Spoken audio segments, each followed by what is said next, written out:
third-party content has been copied and communicated pursuant to Part 5A or 5B of the Copyright Act, unless indicated otherwise.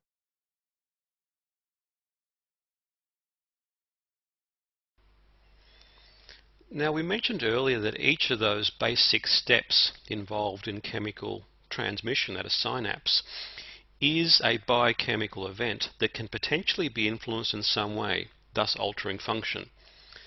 And most of the effects of drug action occur at one of these steps. Now, the term drugs are defined as chemical substances that affect either mood or behavior or both, or that are used in the management of neurological or psychiatric/mental disorders. Nearly all drugs with important behavioral effects act on synapses.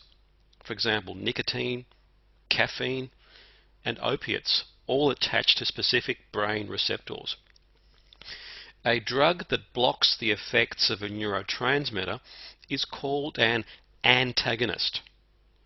A drug that mimics or increases the effects of a neurotransmitter is called agonist.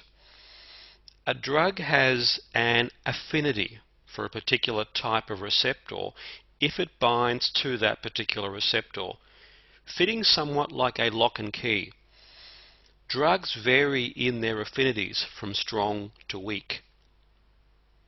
The efficacy of a drug is its tendency to activate the receptor.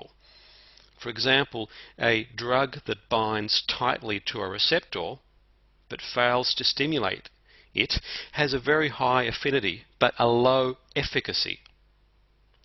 Such a drug is therefore an antagonist because by occupying the receptor it prevents the normal effects of the neurotransmitter.